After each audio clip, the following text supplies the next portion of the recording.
자, 여러분 안녕하십니까? 우리 지난 시간에 이어서요. 챕터 1장 재정학의 연구 목적인데 재정학의 4대 질문 한번 볼게요. 6페이지 되겠습니다.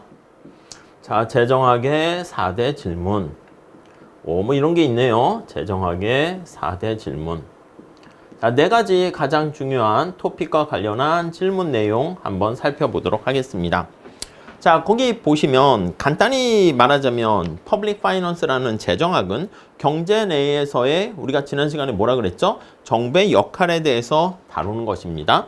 오케이, 그건 알겠는데 아니 정부가 주인공이고 어떤 역할을 하는가 그걸 살펴보는 건데 정부의 경제 활동 이건 이제 4가지 정도 살짝 봅니다. 자, 그래서 첫 번째 보시면은요. 언제 시장에 개입해야 되지? 언제 개입을 해야 되지? 요게 이제 하나의 관심 토픽이고요. 두 번째는 개입을 한다.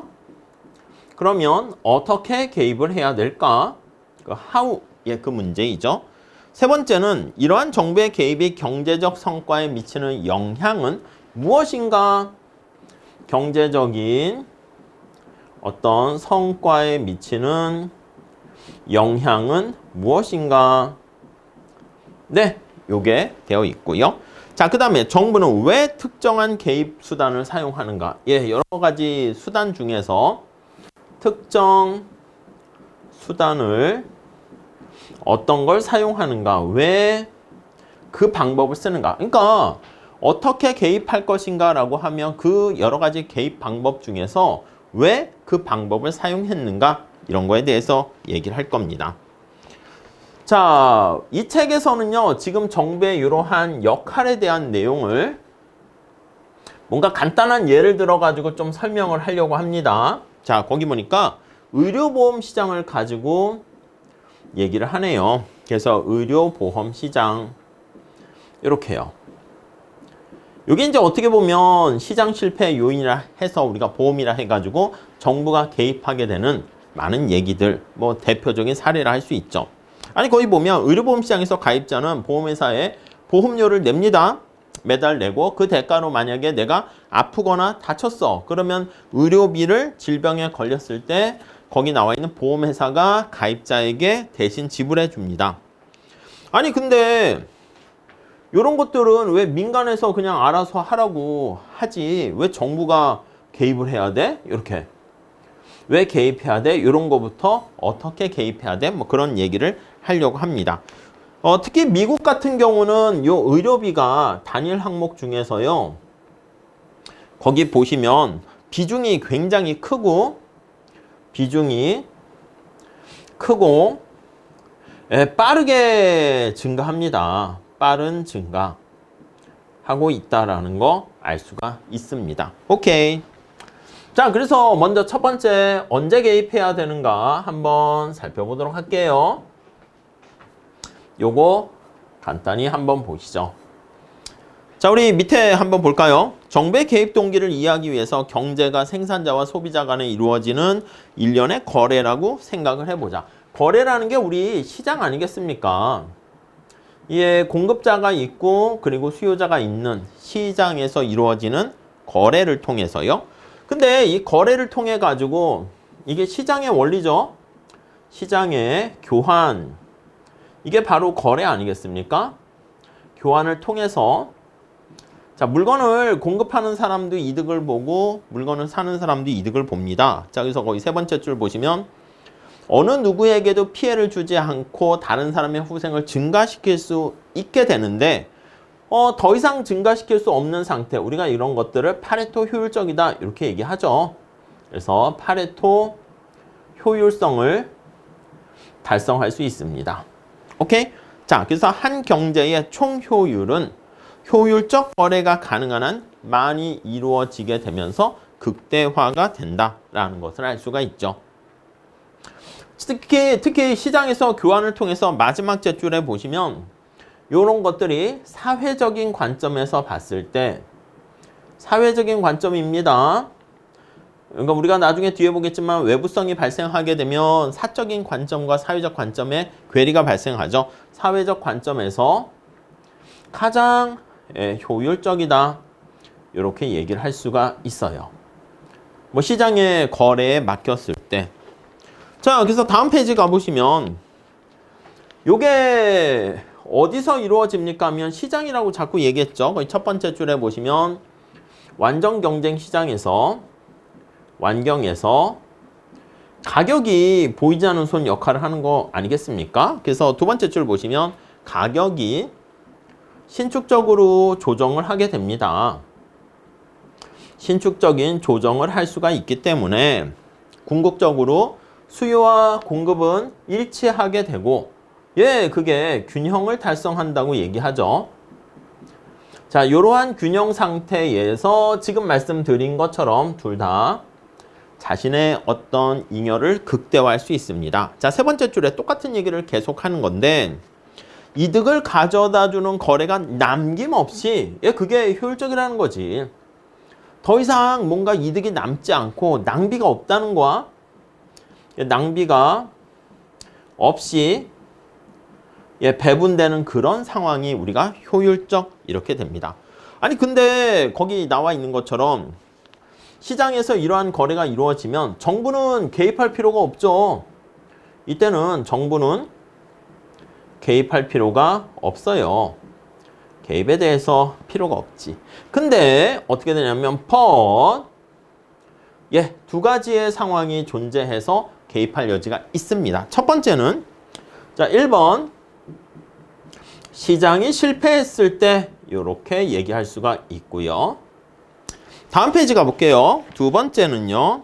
다다음 페이지가 되겠네요. 이번에 자 10페이지 가보시면 소득 재분배. 약간 이거는 효율성 측면에서 얘기하는 거예요.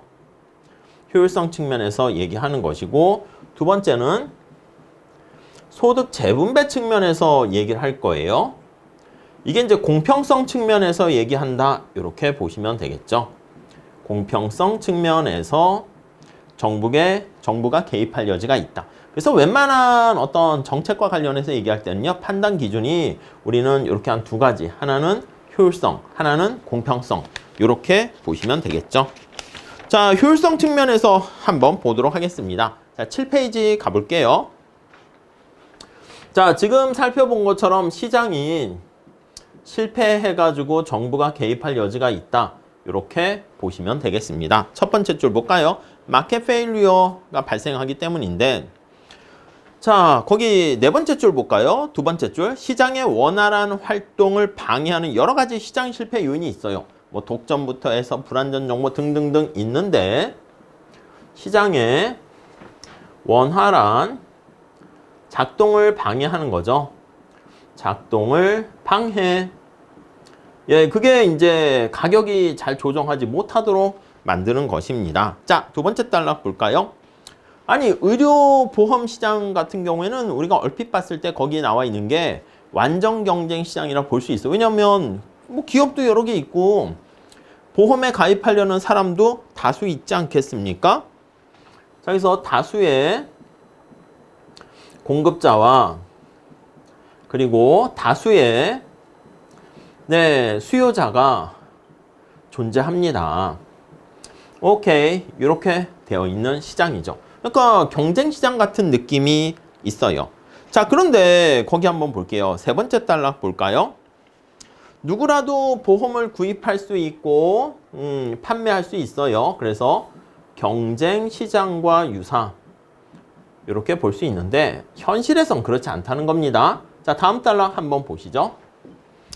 자, 2010년 거기 보니까요. 의료보험 개혁법에 한번 보니까 자, 미국 인구 중에서 의료보험이 없는 사람이 4,900만 명에 달했대요. 이는 노인 인구는 뭐 혜택을 받게 되니까 비노인 인구야.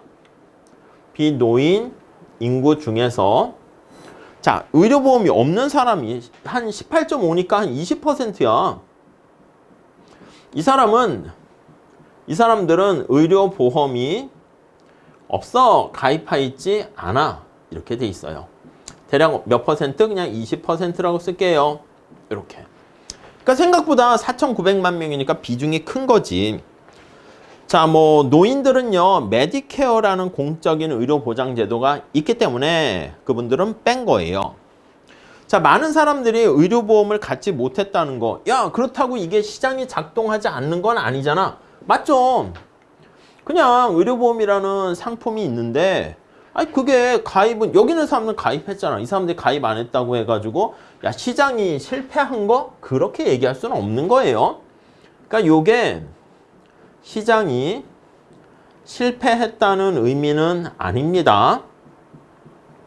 이해하시죠? 그래서 책에서 얘기하는 게 그거야. 아니 없다고 다 실패한 게 아니지. 여러분 집에 대형 TV 있어요? 뭐 비싼 고급차 하나씩 다 있어요?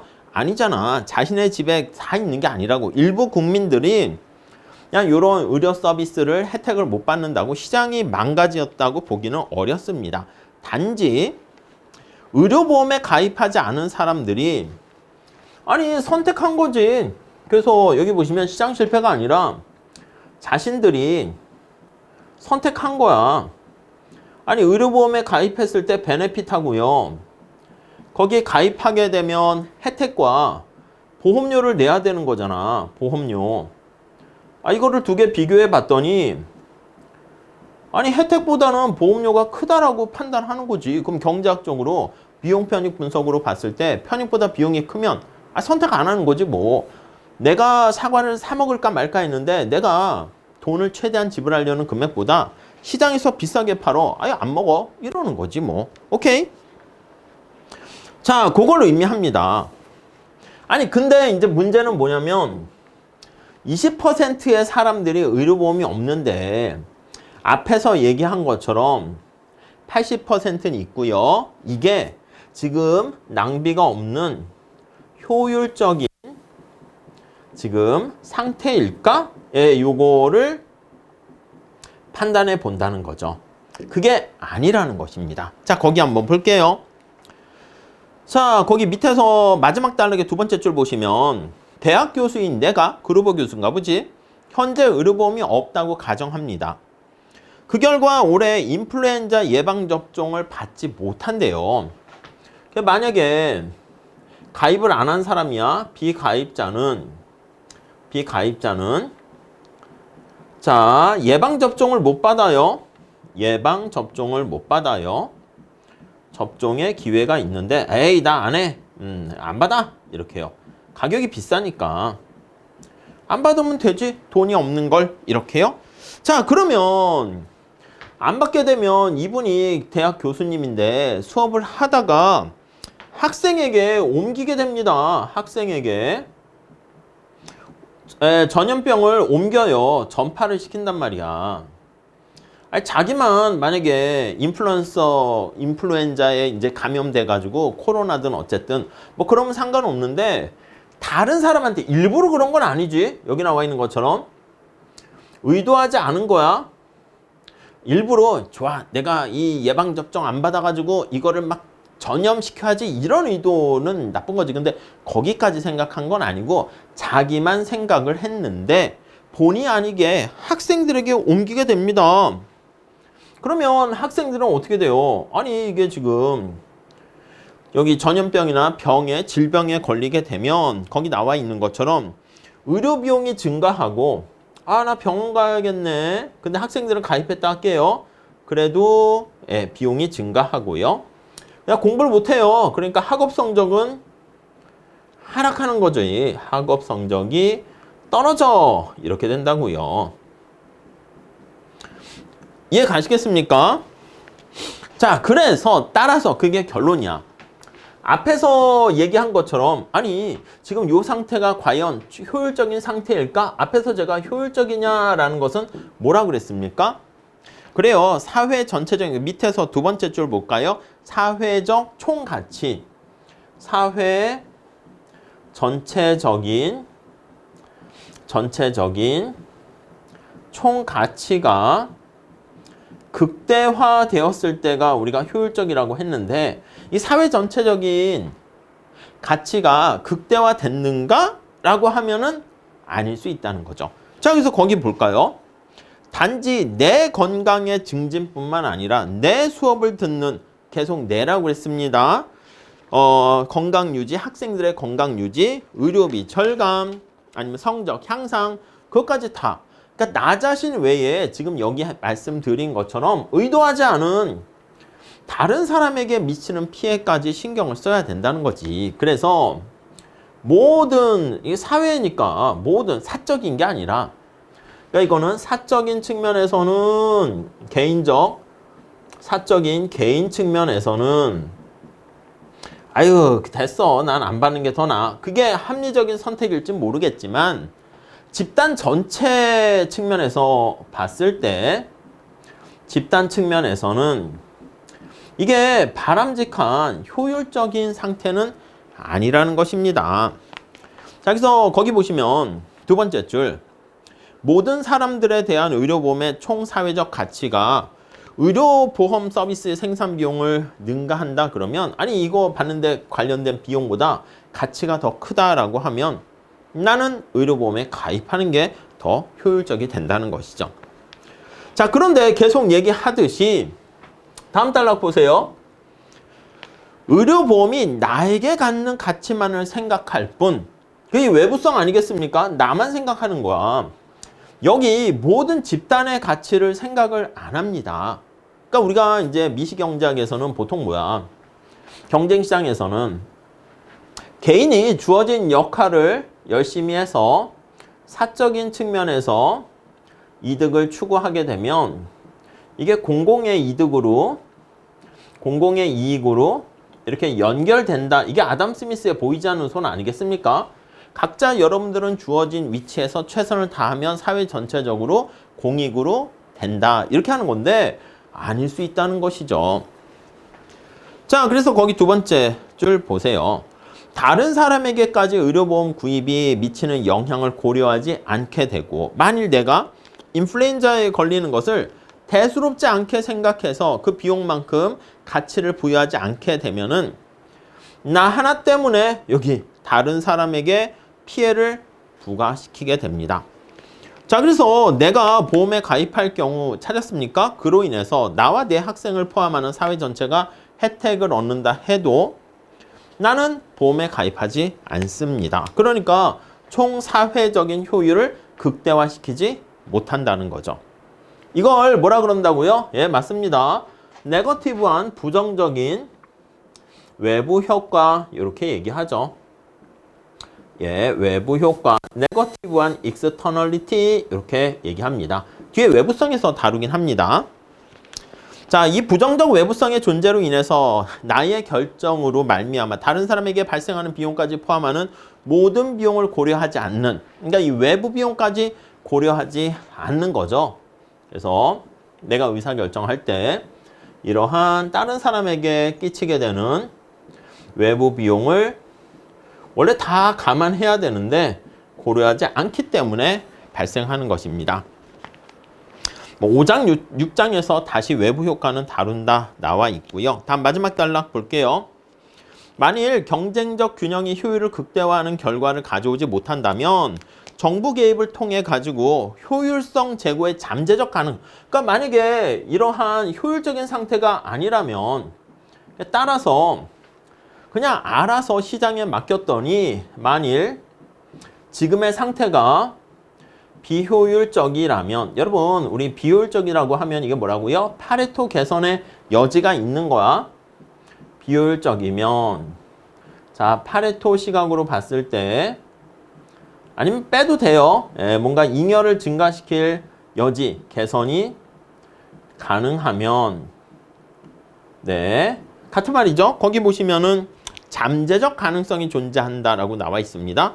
정부는 나의 비용과 편익뿐만 아니라 다른 사람의 비용과 편익까지 고려할 수 있기 때문에 사회적 비용과 사회적 편익을 더욱 정확하게 비교할 수 있다. 그러니까 여기 모든 사람들이 다 반영된 거 이건 사적인 이렇게 했는데 이건 뭐라고요? 사회적인 측면에서 편익과 사회적인 측면에서 비용을 고려해야 되는데 이 사적인 측면에서 편익 비용과 사회적인 측면에서 편익 비용이 괴리가 되는 거지. 그렇기 때문에 이걸 일치시키도록 정부가 개입할 여지가 있다.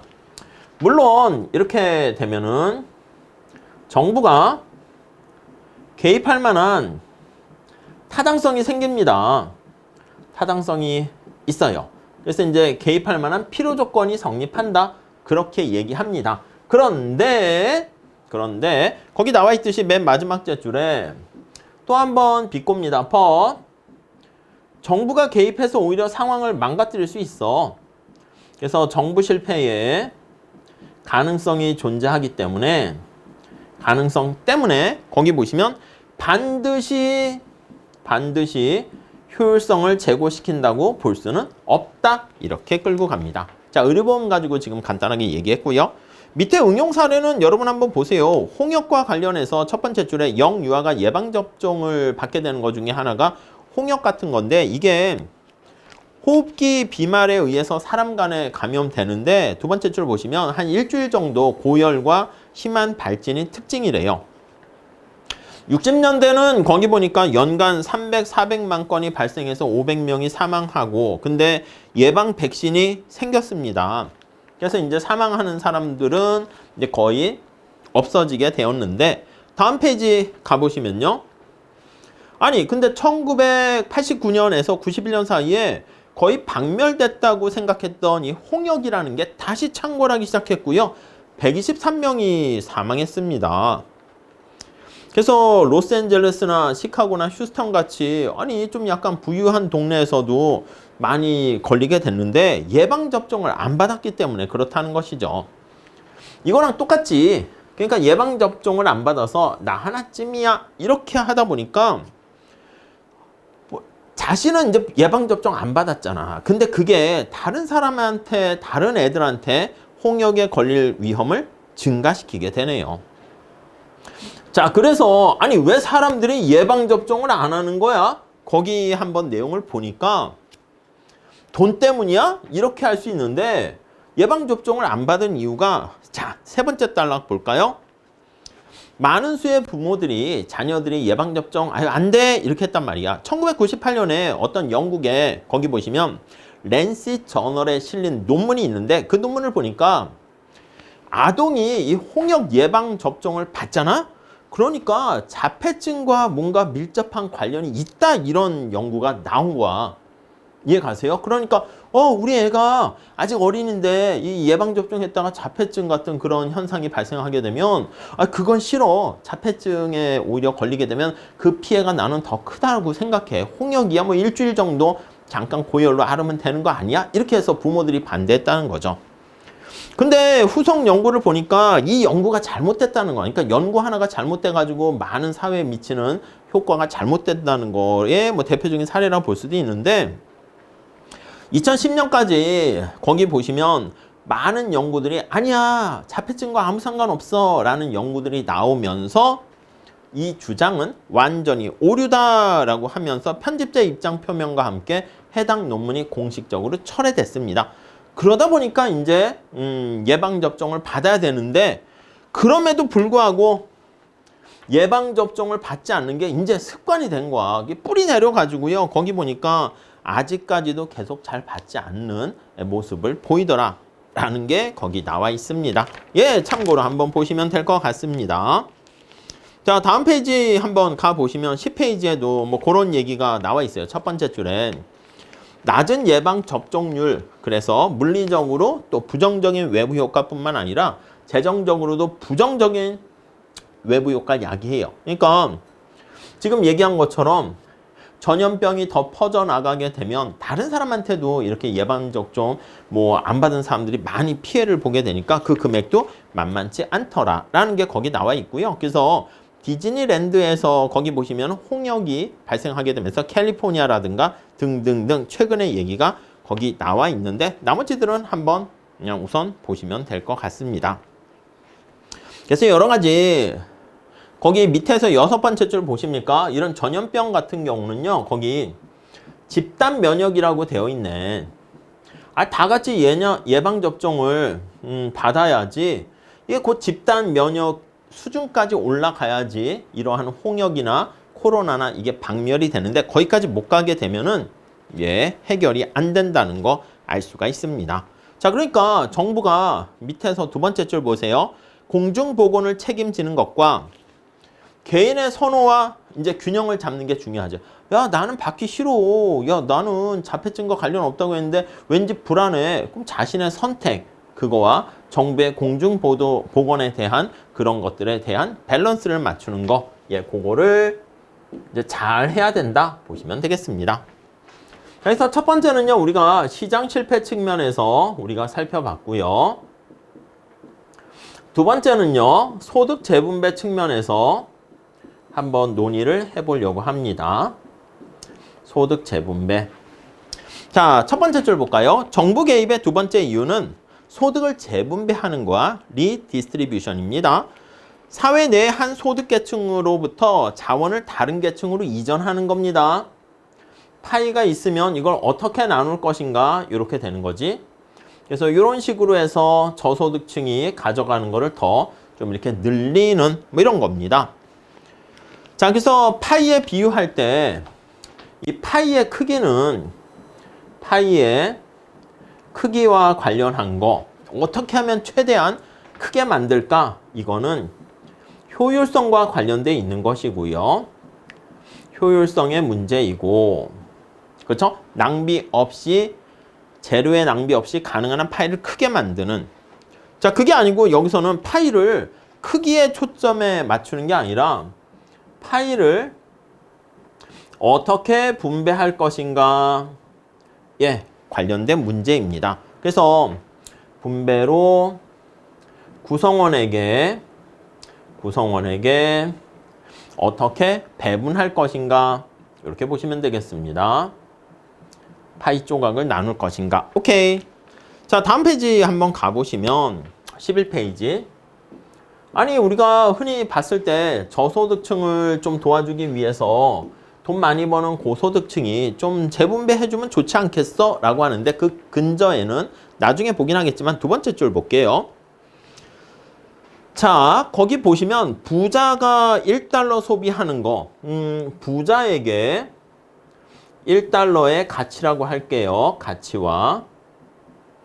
그러니까 부자가 1달러를 얼마나 소중하게 생각하는가와 가난한 사람이 빈자가 1달러를 얼마나 소중하게 생각하는가 이렇게 보면 당연히 어떻습니까? 한계 효용 체감의 법칙에 따라서 아니 가난한 사람에게 1달러가 훨씬 더 소중하게 생각한다고 똑같은 돈일 수 있겠지만 그게 밑에 전제로 깔려 있는 겁니다.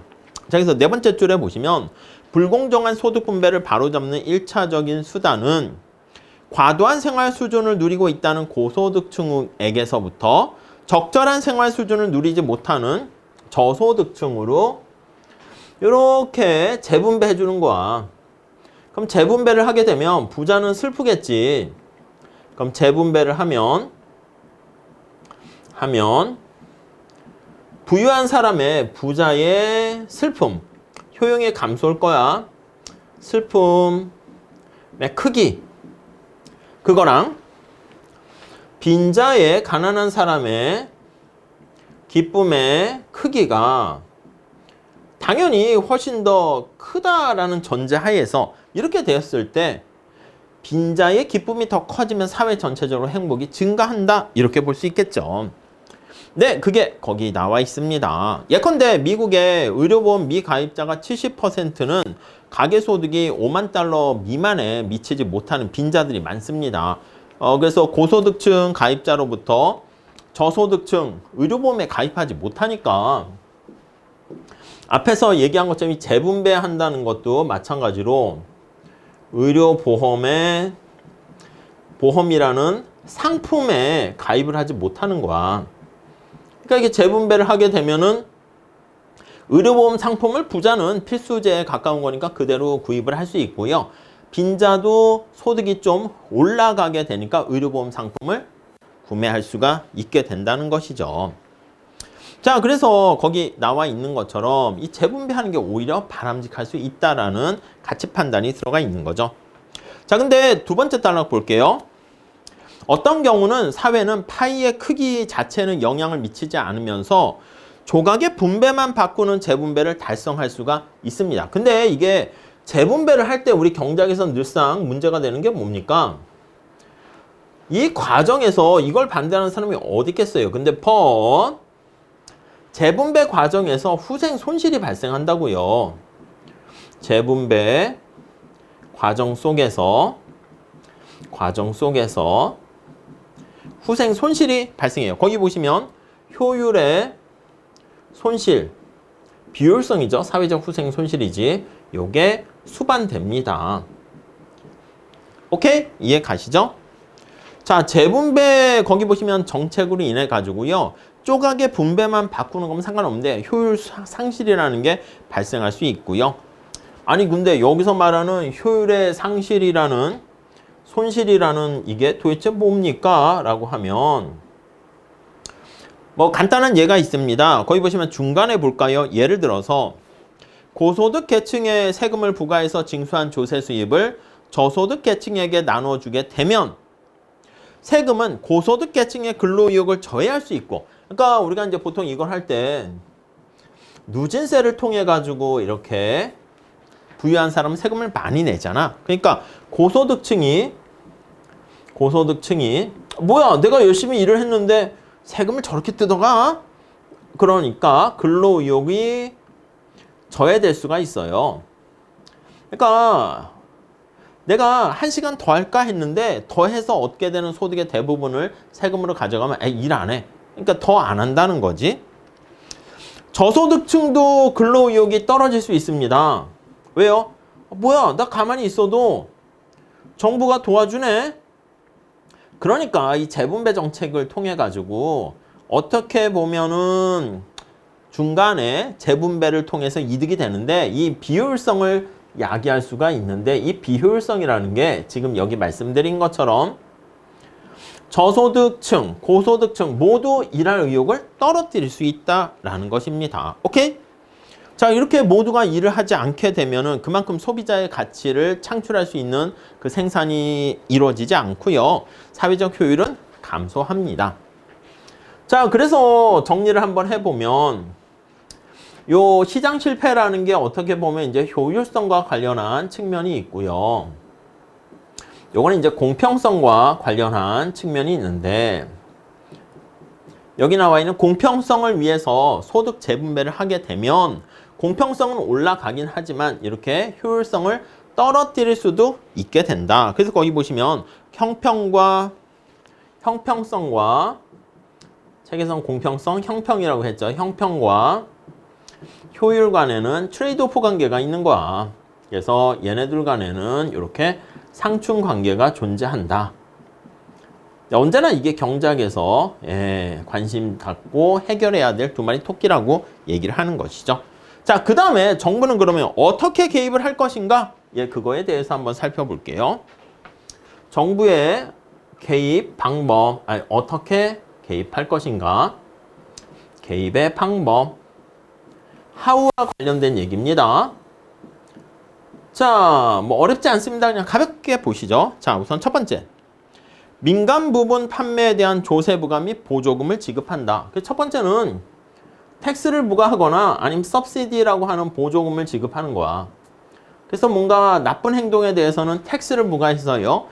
과도한 행동은 좀 억제하고요. 좀 약간 과소, 필요한 것보다 잘 공급이 안 된 건 뭔가 인센티브를 제공하는 것이죠. 자, 그래서 이 텍스 같은 경우는 거기 1번에 보시면 과다 생산되는 재화의 판매 및 구입 가격을 인상시키는 이게 과다한 경우를 좀 억제합니다.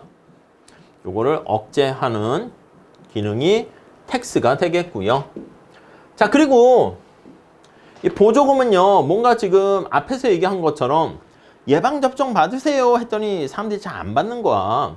이 과소하게 되는 경우 정부가 보조금을 지원해 줄게요. 그러니까 뭔가 촉진한다고 할까? 약간 권장한다고 할까?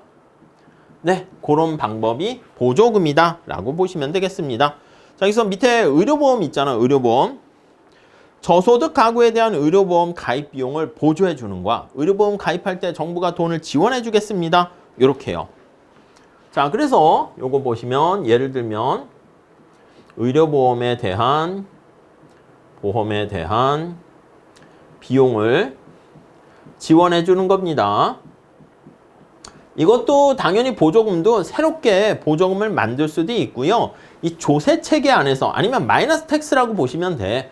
거기 밑에 보시면 세액공제라는 거니까 음해조세라고 해도 되고요. 음해조세.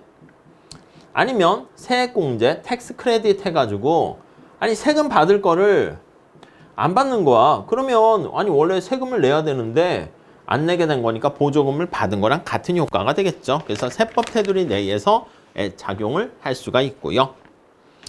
자, 이거는 이제 앞에서 말씀드린 것처럼 가격에 영향을 미치는 겁니다. 그래서 우리 앞에 다시 보시면 거기 첫 번째 줄 굵은 고딕으로 되어 있죠. 가격 기구를 이용하는 것입니다. 시장의 가격 기구에 요거를 활용하는 거예요. 그래서 시장 원리를 이용하는 것이다 라고 보시면 되겠고요. 자, 마켓 어프로치를 할 수 있고, 다음 두 번째, 민간 부문 판매 및 구입의 제한 및 의무화. 그러니까 의무화 시키는 겁니다. 이렇게 판매와 구입 이런 제한 또는 의무화. 그래서 판매와 또는 구입하는 거에 대한 강제적 제한 또는 의무. 안 돼. 이렇게요. 의무화를 통한 강제. 이렇게 방법이 있겠죠. 시장의 원리랑은 좀 거리가 멀고 직접 통제하는 겁니다. 거기 보니까 과다 생산되는 재화의 판매나 구입을 제한하거나 과소 생산하는 재화를 사적으로 구입하도록 강제하는 겁니다. 오케이. 자, 거기 보니까 ACA는 개인들이 의무적으로 의료보험에 가입하도록 하고 있으며 만약에 가입하지 않았다? 벌금 내. 이렇게 하는 거죠. 독일이나 스위스 같은 경우에는 같은 다른 나라에서도 대부분 국민들이 의무적으로 의료보험에 가입하도록 자동차 보험 이런 것도 가입하도록 만드는 것이죠. 아니면 공공부문을 직접 제공합니다. 직접 제공을 하는 거와 필요로 하는. 자, 우리 첫 번째 줄 볼까요? 아니 어느 정도 수준의 필수적인 비타민 용량을 채워줘야 되잖아. 아니면 직접 재화를 정부가 사가지고 도와주는 거야. 사회보험의 적용, 거기 보니까 미국의 4분의 1 이상이 정부에 의해서 직접 제공되는 사회보험의 적용을 받고 있고요. 캐나다와 많은 선진국도 전 국민들에게 공적 의료보험을 적용하는 거야. 그러니까 정부가 운영을 해서 자, 모두 가입하세요. 이렇게 하는 거지. 의료보험을 제공. 이거랑 비슷한데 이거는 사적으로 너 이거 가입해. 이렇게 하는 것이고 이거는 정부가 직접 제공을 하는 겁니다. 아니면 마지막으로 공공부문의 재정 부담 하에서 민간 부문을 제공. 자, 그럼 첫 번째 줄 볼까요? 정부가 소비 수준에 영향을 미치되 재화의 직접 제공을 원하지 않을 수 있잖아요. 그러니까 정부가 이걸 직접 하기엔 좀 부담돼. 그러니까 비용만 약간 부담을 한다 이렇게 보시면 돼요. 야, 내가 돈은 대줄 테니까 민간 니네들이 좀 해. 이렇게요. 거기 보니까 장애인 노인을 위한 메디케어 프로그램에서 약제 급여라고 합니다. 그걸 이제 추가하기 위해서 2003년도에 법 개정을 하게 되는데 민영보험 처방약품에 대한 보험급여를 제공하되 비용은 연방정부가 하는 거야. 그러니까 병원은 약간 뭐라고 우리가 약을 구입하고 이런 거 할 때 처방약이 되게 비싸잖아요. 약국 가고 등등등. 우린 보험 혜택을 받으니까 싼 건데 그러니까 마찬가지야. 보험 혜택을 받게 되는 거니까 원래 약제 비용이 굉장히 비싼데 그걸 보험에 안에 넣긴 뭐 하니까 정부가 돈 대주고 싸게 팔 수 있도록 하는 것입니다. 뭐 그 정도 정리하시죠. 자, 지금 본 건 정부가 개입했어. 어떤 방식으로 개입할까? 직접 의무화하거나 강제하거나 직접 제공하거나 비용을 대거나 아니면 텍스나 보조금을 통해서 가격에 영향을 미쳐서 개입하는 방법이 있겠습니다. 자, 그 다음 이제 볼 거는 뭐냐면 정부가 개입을 했는데 개입에 대한 영향은 어떻게 되는가? 네, 경제적 결과에 미치는 영향 이걸 볼 겁니다. 자, 첫 번째 줄 보시면 정책 결정자가 고려하고 있는 각 정책 대안의 함의를 이해하고 있어야 되는데 이게 세 번째 질문이 되는 거죠. 자, 거기 세 번째 줄 보시면 자료를 수집하고요. 통계 모형을 개발하게 되는 실증적 재정학. 이 실증 재정학과 관련된 거예요. 그래서 우리가 실증 연구 이렇게 보시면 되는데 자, 이 영향에 미치는 걸요. 거기 보니까 직접 효과와 간접 효과 이렇게 해서 설명을 하고 있습니다. 직접 효과라는 건 뭐야? 한번 볼까요? 다이렉트 효과 한번 봅니다. 자, 거기 볼까요? 자, 경제 주체가 정부가 개입에 대응을 합니다. 그런데 그걸 대응하면서 자신의 행태를 변화시키지 않을 때 그러니까 정부의 정책에 정부의 어떤 개입에 경제 주체가 뭐 소비자나 기업들이 주체가 행태가 그대로야 변하지 않아요. 그냥 불변일 때. 그러니까 아무것도 이제 변하지는 않고요. 그러니까 뭐 행동이 변해가지고 부작용이나 아니면 사이드 이펙트가 발생하지 않을 때야. 그건 이제 간접 효과라고 보는 것이죠. 자, 2010년 정부가 거기 보니까 의료보험 미가입자들의 문제를 영국에서처럼 공공부문이 의료 서비스를 무료로 제공하려는 방식으로 해결하려고 한 거야. 네, 거기 나와 있는 의료보험을 미가입자들에게 무료로 제공. 의료보험이라는 상품이에요. 보험이라는 상품을 네, 무료로 제공. 아니 무료로 제공하니까 다른 거에는 뭔가 영향을 미치거나 그런 건 아닐 수 있잖아. 근데 거기 보시면 4,900만 명의 의료보험 비노인 인구에서 4,900만 명이 의료보험에 가입 안 했다고 그랬죠. 자, 근데 연평균 2,500달러의 진료비가 발생하는데 연간 1,250억의 달러를 지출하는 걸로 계산이 됐어요. 근데 무료로 제공하는데 이게 다음 페이지 13페이지 가보시면 연방정부 예산의 3.5%밖에 안 됩니다. 비용 지출이 좀 작아. 지출 비중이 작아요. 그러니까 뭐 할만하다 이거지. 비중이 작아. 그러니까 어떤 영향을 미치지도 않고요. 그래서 의료보험의 사각지대를 해결할 수 있다는 것이죠. 자, 반면에 직접 효과 말고 간접 효과가 생길 수도 있는데 이것도 봐야 된다는 거죠. 도대체 간접 효과는 무엇입니까? 보면요.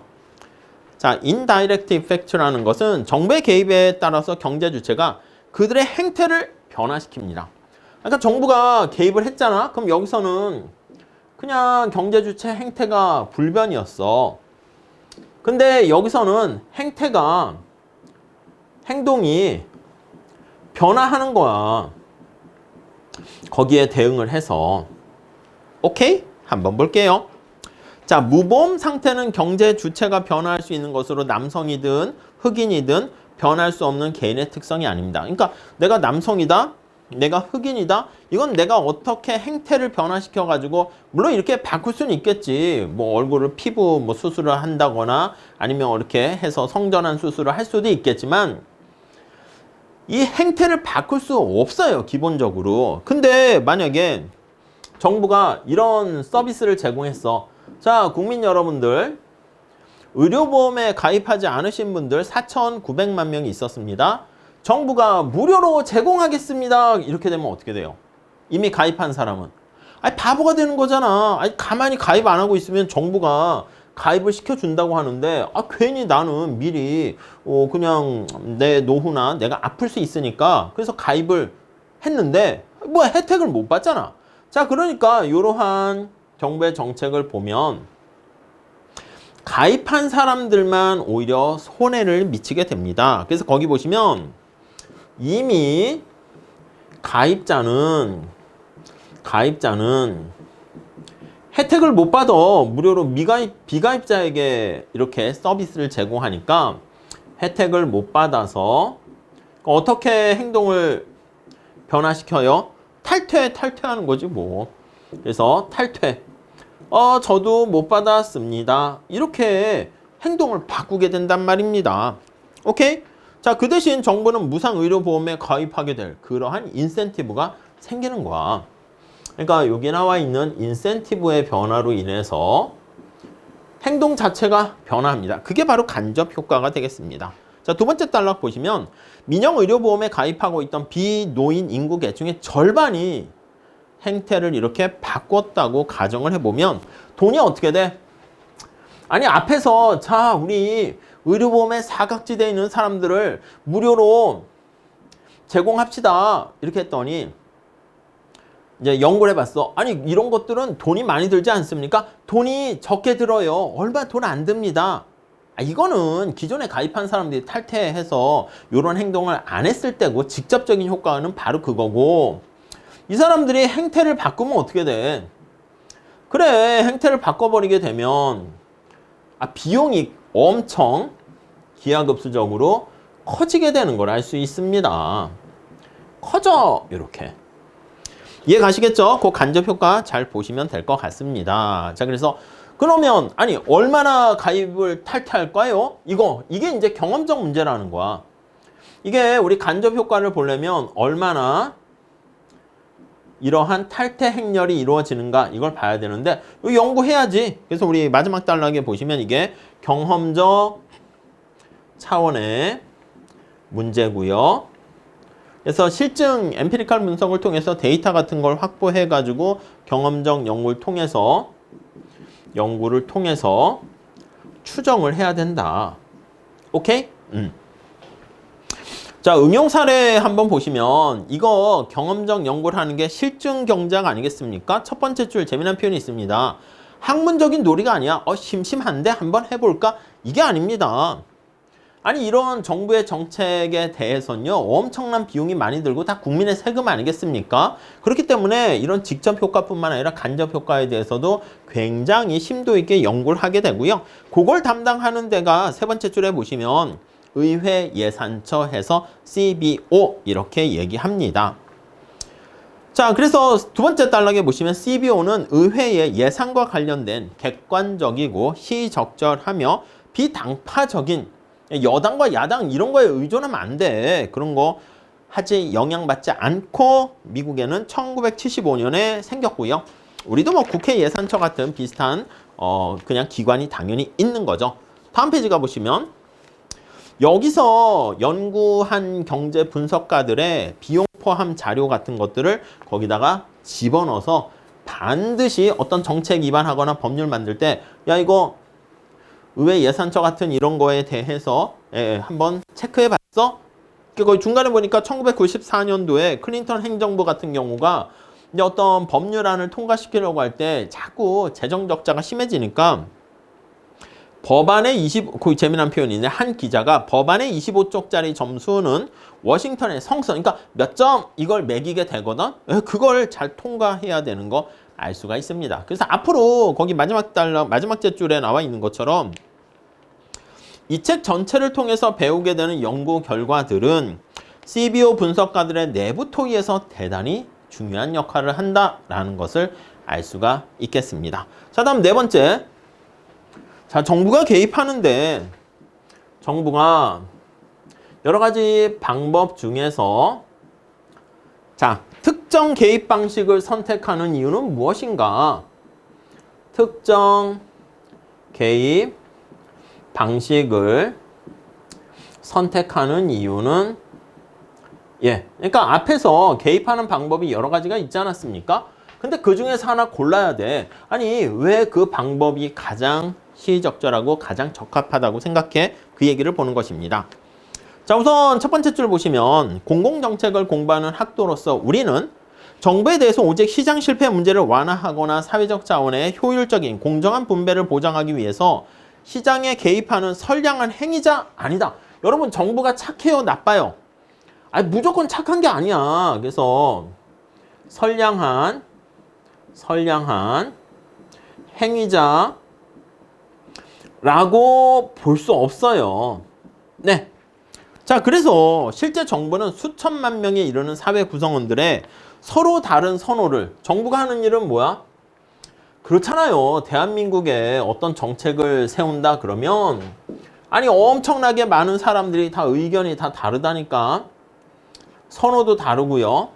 제각각이야. 우리가 생각할 때 어떤 정책을 쓰면 이걸로 그냥 끝 이런 게 없어요. 자, 그래서 거기 보시면 사회 구성원들이 다 달라요. 그래서 거기 보시면 서로 다른 선호를 다 가지고 있어요. 아, 이걸 어떻게 해서 우리가 사실 어떻게 보면 투표제도라든가 공공선택 이론이 바로 그거 아니겠습니까? 서로 다른 선호를 이렇게 집계해 가지고 어떤 정책을 실행하는 거지. 물론 이제 반대하는 사람도 당연히 있겠죠. 그래서 이거를 집계해서 통합시키는 거야. 자, 이 길로 가야 될 것 같습니다. 우리나라가 가야 할 길은 만장일치로 되겠습니까? 누구는 찬성하고 누구는 반대하고 만만치 않습니다. 자, 그런데 정부가 특정 정책을 수행하는 이유는 뭐냐? 이렇게 뭐 의사를 많이 뽑는다, 의료 개혁을 한다, 아니면 의료보험 제도를 바꾼다, 국민연금을 어떻게 한다, 다 그런 겁니다. 그런 특정 정책을 골라가지고 이런 개입 방식을 선택하는 이유는 뭐냐? 그걸 보고 있습니다. 자, 거기 보시면 두 번째 질문과 관련이 있다고 나오는데 밑에서 세 번째 줄 규범적 질문으로서 아니 그러니까 이건 사람마다 생각이 다르기 때문에 우리가 실증적인 그건 약간 어떤 팩트에 대해서 얘기하는 거죠. 그래서 규범적인 명제입니다. 질문입니다. 자, 거기 보시면 현실이 어떠해야만 하는가? 여러분, 규범경제학이라는 게 우리가 뭐뭐에 대한 당위에 대해서 얘기하는데 당위라는 게 가치 판단이 들어가서 과연 어떻게 돼야 해? What should be? 이렇게 되는 겁니다. 뭐뭐 해야만 한다. 이게 당위명제라고 하죠. 이해 가시겠죠? 반면에 마지막 째줄에 보시면 밑에서 두 번째 줄 실증연구는 뭐예요? 실증연구는 이 규범과는 달리 실증적인 질문 연구라고 쓸게요. 연구는 이건 어떤 팩트에 대해서 다루는 거야. 사실에 대해서 다루는 거예요. What is 이런 거야. 지금이 어떤 상황이야? 거기 현실이 왜 그래? 지금 현실의 상태가 왜 지금 이 지경이야? 왜 이래? 왜 이래? 왜 이래? 네, 테스 형이 생각났어요. 아세요? 왜 이래? 아무튼 이렇게 원인과 결과를 따지는 거야. 아, 이런 원인이 있으니까 이러한 결과가 생겼구나. 그리고 이제 지금이 이런 상황인데 어떻게 가야 되겠어? 그게 바로 규범적 명제다. 이렇게 보시면 되겠어요. 자, 15페이지 가보시면 그래서 폴리티컬 이코노미라 해서 정치경제학이라고 얘기합니다. 그러니까 왜 정치라는 말이 들어갔냐면 아니 국민들이 다 의견이 달라. 선호가 달라. 이거 우리 공공선택 이론에서 얘기하는 건데 정치가들이 아니면 관료들이 투표와 이런 걸 통해 가지고 요 문제를 해결하려고 합니다. 그래서 이런 것들을 정치경제학 이렇게 얘기합니다. 이해하시겠죠? 네, 이 정도 봐주시고요. 자, 두 번째 줄 정부는 국민들이 원하는 게 무엇이며 국민들이 요구에 부합하는 정책은 무엇인가? 네, 그래서 여러분 아니 내가 정치가로서 당선되는 게 제일 중요한 거 아니야? 투표라는 게 제일 중요한 거 아니야? 그러니까 어떻게 해야지 내가 국회의원, 대통령에 당선될까요? 아니 국민들이 원하는 거를 잘 봐야지. 국민들이 무엇을 원하는가? 요구사항 이거에 귀를 기울여야 됩니다. 그러니까 사실 우리가 보면 이상한 정치인들이 막 당선되고 그러면 어쩔 수 없어. 이상한 국민들이 이상한 사람을 뽑았으니까 그렇게 되는 거지 뭐. 아무튼 그렇기 때문에 정치인들은 당선되기 위해서 투표라는 제도를 통해서 국민들이 무엇을 원하는가 그런 것들에 계속 귀를 기울이게 되고요.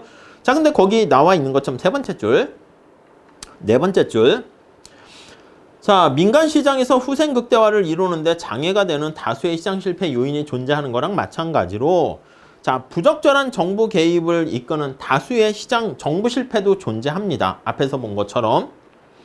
자, 그래서요, 정치가들은 아주 다양한 입장과 압력을 고려해야 되는데, 앞에서 얘기한 것처럼 정치가가 고려해야 될 사항이, 효율성과 공평성, 그것만 고려하는 건 아니지. 그래서 효율성과 형평성, 요거 이외에 많은 것들이 있습니다. 형평성 이외의 기타 다양한 요인들을 고려해야 됩니다. 오케이? 이해 가시겠습니까? 이렇게 보시면 되겠습니다. 자, 그래서 거기 보시면 두 번째 단락 볼까요? 아주 유사한 국가들 사이에 다양한 형태의 의료보험 제도가 운영되는 것을 보면, 아니 여러분, 아니 미국이나 캐나다나 등등 영국이나 보면 위치가 비슷하거나 아니면 같은 소득 수준이나 경제 규모가 비슷하면 어떤 제도도 비슷하게 가야 될 거 아니겠습니까? 효율성과 공평성 생각했을 때. 근데 그렇지 않다는 거야. 거기 보시면 국경을 맞대고 있는 미국과 캐나다 이렇게 살펴보면, 아니 정치 체제나 아니면 규모나 북미에 있는 것도 비슷한데, 거기 보시면 완전히 의료보험 제도는 달라요. 거기 보니까 미국과 여러 면에서 비슷한 캐나다가 공적 의료 보장 제도를 운영하는 마당에, 캐나다는 이렇게 공적인 의료보험 제도를 운영을 하는데, 자, 미국은 어떤 방식을 쓴다? 거기 보시면은 민영의 의료보험을 의존합니다. 민영의 방식으로 운영을 합니다. 아니 왜 그러지? 그러니까 효율성과 공평성만 따지는 게 아니라 국민들의 다양한 어떤 철학이나 방향이나 등등 그런 거에 의해서 달라지게 되네요. 그리고 또 영국 정부가 국민들에게 포괄적인 무상의료를 제공하는 반면에 또 독일 같은 경우에는 강제 적용하는 사회보험을 운영합니다. 자, 그래서 앞에서 얘기한 것처럼 언제 개입해야 하는가라는 첫 번째 질문으로 되돌아갔을 때 우리는 정부 개입을 권고하기 전에 다뤄야 할 추가적인 고려사항이 있게 된다는 것입니다. 그래서 현실적으로 정부는 문제를 정말 감소시키거나 해결할 수 있을까? 아니면 정부의 실패가 문제를 더 악화시키지는 않을까? 그러니까 정부가 어떤 정책을 시장 실패를 치유하기 위해서 경작에선 기본적으로 효율성과 공평성 그 두 가지 잣대 가지고 기본으로 잡는데, 현실에서는 다양한 이해관계들과 기타 등등의 요인 때문에 정부가 개입하게 되면 우리가 원래 의도했던 것보다 더 상황을 악화시킬 수 있다라는, 그 정부 실패가 발생할 수 있다라는 거에 그렇게 매듭을 짓게 됩니다. 그래서 이제 시장 실패와 정부 실패 간에 우리가 경중을 따져가지고요, 바람직한 방법을 찾아 나서야 될 거예요. 자, 이렇게 하시고요. 다음에 2절에는 왜 재정학을 연구하는가 해서 미국과 세계 각국 정부에 대한 여러 가지 사실들에 대해서 있는데, 그거는 다음 시간에 같이 공부하도록 하겠습니다. 감사합니다.